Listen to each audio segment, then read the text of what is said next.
Months without ending, the people of southern Cameroon have been calling with loud voice to listen to their plight and act in accordance with the international law. This is to seek redress to guarantee their rights in the face of immense pressure. With internet down, school closed down definitely, corruption without judges, what does the future hold for southern Cameroon? This is the question we have Julius AyukTabe and Dr. Ndeh-Che, both citizens of Cameroon, based here in Nigeria. A very good morning to you, gentlemen. Thank you very much. Thank you very much. Good morning to you, Julius and Fidelis. It's nice to see you once again. Yes, so far you've been pushing for, I call it a campaign, a positive campaign for freedom and, or let's say liberation, and there has been a global response to it. But can you just take us through a little bit what's the development as we talk now in Cameroon, Julius? Okay, thank you again for bringing us here. Our movement is taking international dimensions. The diplomatic offensive is gathering momentum because only yesterday we got news of the United Nations Human Rights Commission that has gone to our region to investigate.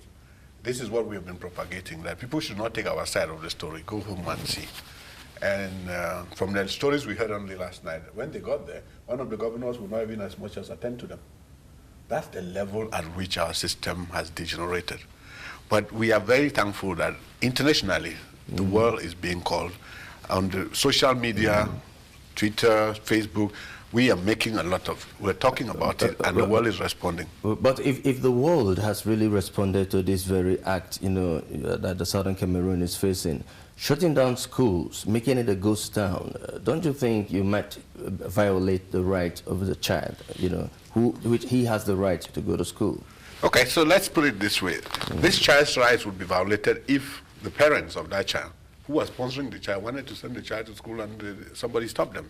What is happening in Cameroon, in southern Cameroon, is the parents themselves. They are doing this for the future of their children.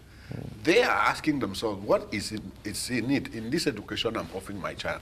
If my child is going to go to school and be taught chemistry by somebody who does not understand English, what is the purpose of that? So this movement is done by the people, for the people, especially for the children yet unborn.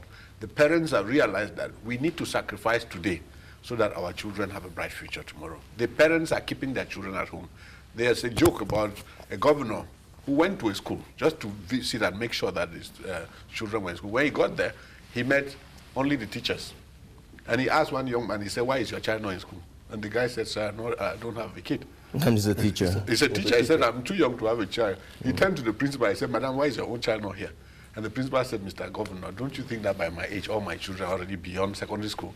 That's the level to which the parents are siding with this movement. And just to give you another very clumsy joke about this issue, a senior administrator goes to a secondary school and is very disappointed that the teachers are not all there. So he asked the principal, why are all the teachers not here? I need you to give me the names of the teachers who are here. And the principal said, no, sir, it will be easy, since we are few who are present, it will be easy for us to give you a list of those who are not present. And this administrator foolishly accepted. So the principal went to his office, and the first name he wrote was the senior administrator's wife's name. What that tells you is that even the senior administrator who's tried to ensure that people go to school kept his wife at home. The wife was a teacher in that school, and he made sure she didn't leave the house. This is the kind of trickery that our people are playing, because most people understand that this cause is worthy. The cause is worthy, and while we're seeking global attention to the plight of people of southern Cameroon, yes, we'll say it's cheering news when you said that the UN agency was in Cameroon to assess the situation. Right. But when you tune into big media outfits, say the Al Jazeera, BBC, and the CGTV, what you see is the story from Syria, the plight of people in that particular country, what people are going through, hardship. But you hardly hear a headline. Let's just put it, just a headline of what is happening in southern Cameroon. Do you think, Fidelis, that the world is truly listening to the plight of the people of southern Cameroon? We think it's a long-term process. When the war first broke out in Syria, the global media, by and large, ignored it until the situation degenerated into where so many people were being killed. and so many refugees were being generated. It's when the refugee problem really hit Europe very hard that they wanted to now go back and see what was happening. We are trying to prevent that from happening in southern Cameroons. They push to get the world to recognize the deteriorating security situation, the deteriorating human rights situation, is to ensure that Cameroon, and southern Cameroon specifically, does not deteriorate to the level of Syria, deteriorate to the level of South Sudan, deteriorate to the level of Libya before the world pays attention. It seems for some reason the world pays attention to a lot of bad news. When a lot of people are getting killed, when a lot of people are starving to death, then the global media turns to it. Otherwise, for the large part, the global media tends to stay away. We want to prevent that from happening. A lot of people are being arrested and disappearing now in southern Cameroons.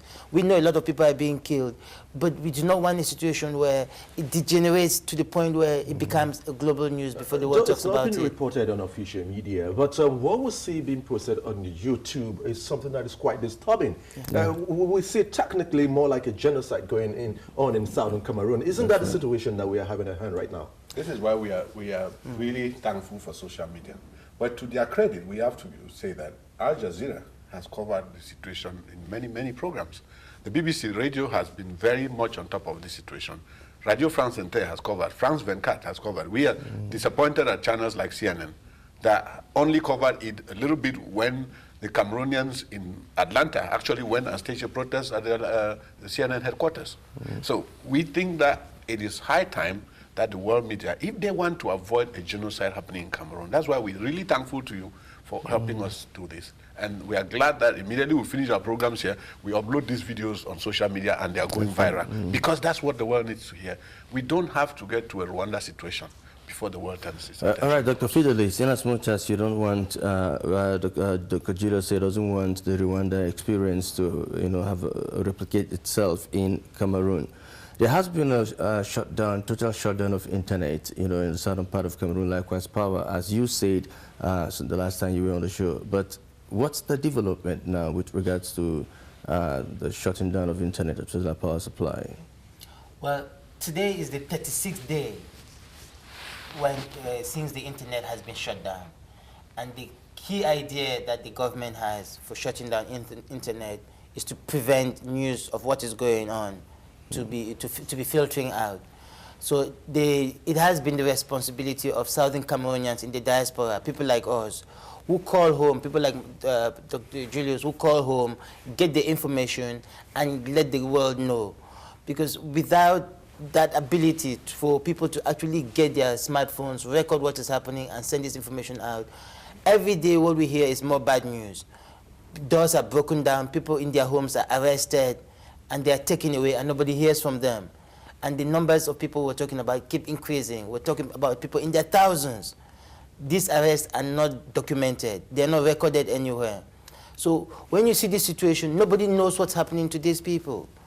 When you see this situation where the government or a few people in government can completely cut off a section with more than 7 million people from the global world and expect that they can do things and get away with it, it's incumbent on people who are outside and news media organizations like GoTel to get the world to know what is going on. But Fidelis, if people, talking about agitators now, have been arrested, brutally arrested without nobody knowing where they have been kept, don't you think it's high time technically for you guys on the other part of Cameroon who are also in this campaign to soft paddle a little bit? Well, we could soft pedal, but what will we be soft pedaling to? It's not as if the government has come out and given a path to say we have a solution to this problem. What the government has done is a typical colonial response. When anybody shows dissent, you hit them on the head, you drag them out to the back, you shoot them or you kill them, hoping that the dissent will go away. All of us who are seated here, we don't have a path to go back. All the southern Cameroonians who are in Europe, who are in the UK, who are in South Africa, who are in Australia, they know that the minute you show your face, your name is written down in some book, there is no path to going back. I think once you come out, you speak up, you're now seen as the public enemy or an enemy of the state. And this is the kind of response that does not engender dialogue. So there's nowhere we can soft pedal to. What it is now is that every time everybody speaks up, the government escalates its response. The first escalation was to ban the consortium, to shut down the internet, to arrest the leaders. Now they're arresting people who speak up about it. Now they are arresting people who don't even speak up, who they find with smartphones in their hands, who have received text messages. They're sending out text messages to every member of the population, telling them that if you use social media, if you use the internet, if you do anything that they consider to be illegal, it's not a law. It's what they consider to be illegal. You're bound to be arrested without any due process, without any warrant, and you're bound to disappear. Technically, right about now, I was reading through the Cameroonian Post, and what I did find is a story that is quite disturbing, and it's even affecting people from the Francophone part of Cameroon, especially those that are close border to southern Cameroon. The internet shutdown is crippling in gradually. But I would like us to look at a petition, but we'll do that when we return from this break. A petition hosted by Averse, 44 million global campaign network, described the situation in southern Cameroon as a direct crackdown on dissent, and a regional outcry can break this blackout. Now, how true is it that a regional blackout can solve this problem? We'll talk about this when we return from this time out. Well, if you've just joined us, you're watching Safiya Breakfast Show on one very critical issue. Let's see this video on the same issue that we are talking about, the southern Cameroonian crisis, and we'll be back.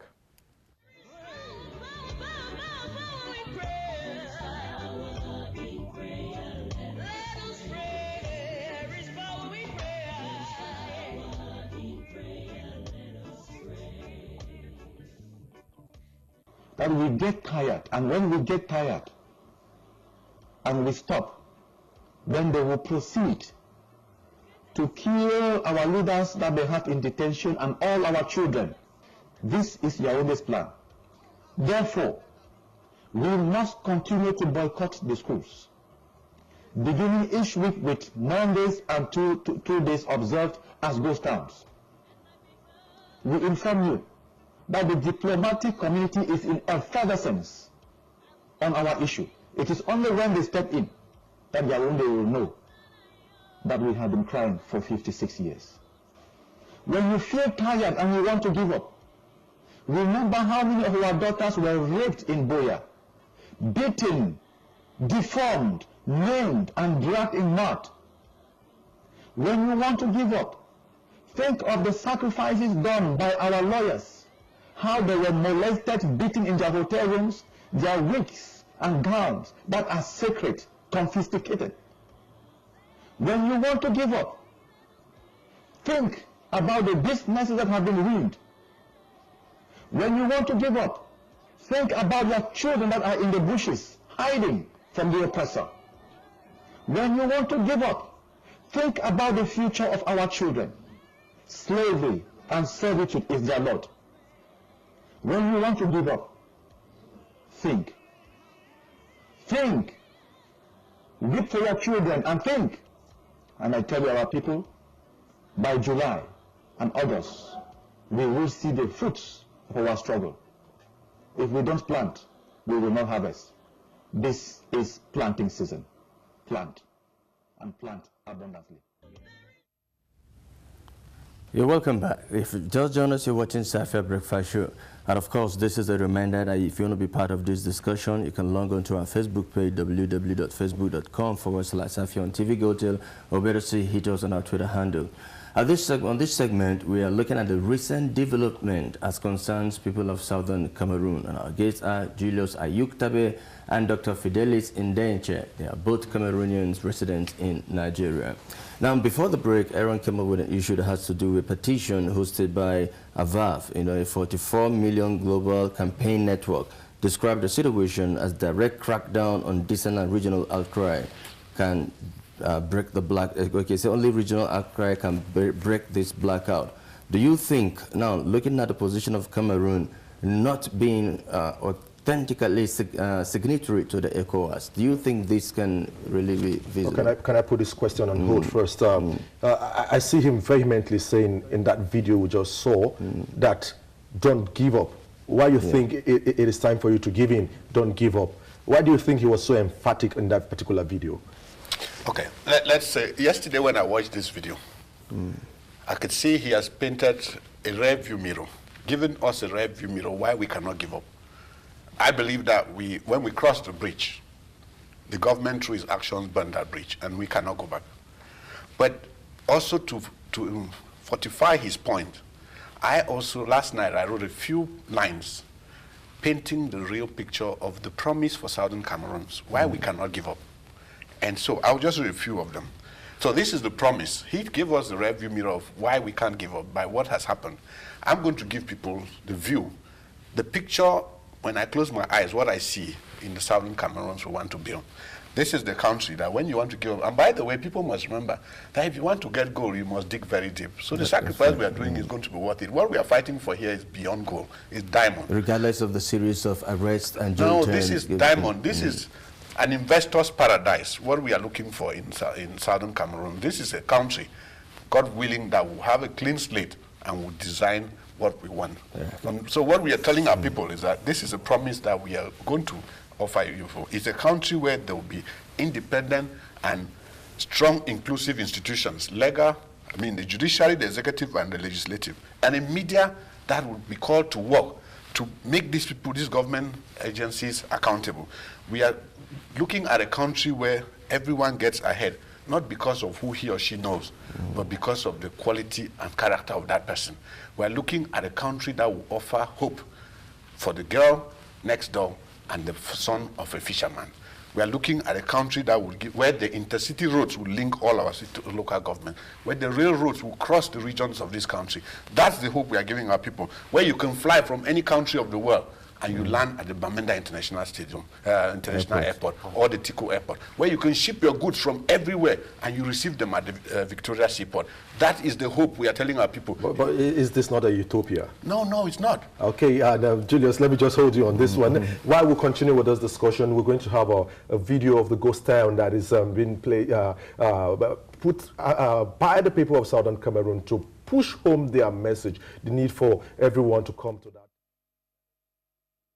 The plight they are going through. That video does not have an audio, but we're going to continue this discussion now. You are, Julius, you are IT expert.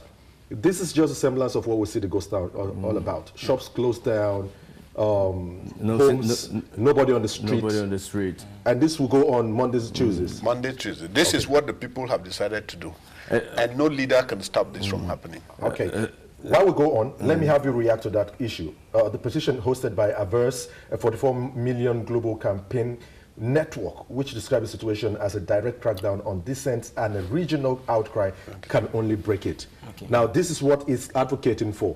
If a regional, let's just say, a regional body can break this, Cameroon is not a member of the ECOWAS. It's a known fact. How do you think this will work? Or are we talking about the AU, African Union? Okay. My view specifically is that, first, what the government did was an illegality. The UN has described it as an appalling violation of human rights. The collaborators in this venture, MTN Cameroon, Orange Cameroon, Nextel, are all international companies where if you put pressure on them, they can definitely ignore the illegality that's being committed by the government. So when we talk about a regional pressure that can come to bear, first and foremost, just like what we saw in the Gambia, I think a number of high-level adversaries that can visit the government, because again, it's not a representative government, it's a government of a few selected people, we call them a junta, that actually make these decisions. And it's all done by decrees. It's not following constitutional processes. There was no consultation. There was no security threat that they chose in order to shut down the internet. It was a decision taken unilaterally by a few people without consultation. So if the pressure that can be brought to bear by, for instance, ECOWAS sending in delegations to talk to the government, by maybe the African Union, and we remember that Dr. Danlami Zuma has already made significant comments about the situation. If these organizations can put in pressure on the administration of President Biya, that what they have done is a violation of human and people's rights, and that it is an illegality and it cannot continue. We know that. Right, let me get to take Julius. Going by what he said, now I'm coining out from the United Nations that a cracking down of internet in southern Cameroon is a violation of international human rights. Now, do you see the Francophone side of Cameroon, will rise up to adhere to what the UN have stipulated? Let's put it the government of Cameroon. Well, that's very good, because again, some people keep mixing this issue that is between the Anglophones and the Francophones. No, it's not. That's one thing that this problem is not. Yes. It's the people of southern Cameroon with the regime of the Republic of Cameroon. It's a system of government that has eroded our principles and our values and our culture. So they have no option. And by the way, going back to ECOWAS, it actually is in the interest of ECOWAS, because one of its member states is going to be a direct victim of this problem. Nigeria is not only a pillar in ECOWAS. Nigeria shares an over 1,500 kilometer border with Cameroon. There are 6 million registered Nigerians living in Cameroon, 2 million of whom live in this affected region. In the case of a further deterioration of this situation, and God forbid, these 2 million people will move over. They will come with their friends. Is the Republic of Nigeria ready to receive 4 million people within 1 week? That's another critical question. So, if they are not, then what they did in Gambia, the world is calling them to do same in South Africa. So you're looking at it with the eyes of optimism that the government of Cameroon could possibly adhere to what the United Nations talked about, particularly on the cracking down of internet. Let me tell you, the government of Cameroon has no choice as it stands. Number one, the ghost towns are going to continue. The striking schools would force the UNESCO to cancel the school year for the whole of Cameroon, because they can't cancel the school year for part of the country. When they do that, even the Francophones will rise up, because, as I always tell people, in Cameroon, while we cry of the Anglophone problem, the Southern Cameroon problem, there's a Cameroon problem. And because of that Cameroon problem, when the school year will be cancelled, and it's a question of when now, not if, because we have already gone less than 600 school hours for the children. The only way he can savor the school year for Cameroon this year is to quickly, and I don't know how, get into reconciliation with these people. And we have already given a condition. The only people who can renegotiate this situation are those people we put behind bars. Now, Julius, let me just add to react to that quickly, because we're trying to wrap this up. When the consortium leader said we cannot give up, one of the reasons he said is that when a team of people were negotiating with the government in good faith to try and resolve the issue, and the government found out they could not make headway and without actually resolving the issue, rather than play games, they banned those team of people and arrested them. So if you give up now because the government makes a small concession, what they could be doing is similar to what they did before. Wait until there's a little bit of a law, come back and arrest everybody and kill everybody again, which is what they've shown they're able to do. Is it why Julius said it's a sacrifice that every Southern Cameroonian should embark on? It is worth it. It is a sacrifice that has to be made. Okay. Now, let's look at it. The Avers did talk about, they've launched an hashtag. They said, hashtag bring back our internet. That hashtag has been going viral. How is it? It's been going viral. Yes. Now, what do you think is the impact of that hashtag so far? It's exposing the government of the Republic of Cameroon, because for 36 days, 8 million people have been without internet. And this is 8 million people of that region. We are now counting their guests who are living there. Businesses have crumbled. Businesses are crumbling. There was a rising ICT innovation hub at the foot of Mount Cameroon. As we speak now, for 36 days, those young boys have not been developing software. No, we are not even talking, I shouldn't fully be more emphatic on the internet. Of course, there is still power crackdown, power shutdown. And you need power for internet to operate. We're stressing the internet because it's a big medium for which they can be able to bring their plight to global recognition. I think the epileptic nature of the power is not really one of their strong points, because even when they were celebrating the president's 84th birthday, the power went out of the palace. So I think that one is aside. The issue is the technology of the 21st century that's being deprived for all those people, including diplomatic missions. Don't forget, the Nigerian consulate is in that part of the region that has been affected. I was going to talk about the hashtag, bring back our internet. Yes. I think that has been the singular platform that a lot of global especially technology-savvy organizations, have latched onto to get the plight of the Southern Cameroonians to the rest of the world. It's gotten so far that people like Edward Snowden actually tweeted about it and got many, even a member of the House of Rep in the US, Karen Bass, also tweeted about it and told the Cameroon government to reconnect the internet. And the hashtag has been on for 36 days now. And that is why so many people have come to recognize that there's a serious problem in Southern Cameroon. And what is being said is that this is the future of oppression. If a government recognizes that dissent can be quelled by cutting off people from any form of communication, and if we let it stand in Southern Cameroon, any other government can decide to also use that as a medium of quelling dissent, and it needs to be stopped. Now, Fidelis, I just have to hold you here now, and when next we do have you on the show, we're going to place a lot of emphasis on the apprehension about the National Day, which is May 20th, because we know that a lot of Anglophones have been agitating for the simple reason that May 20th marks the elimination of federalism, which they cherish most before now. So we're going to look at that next time when you come on the show. I just have to cut you. Julius, please, let me just before you close, the president of Cameroon is visiting Italy in March.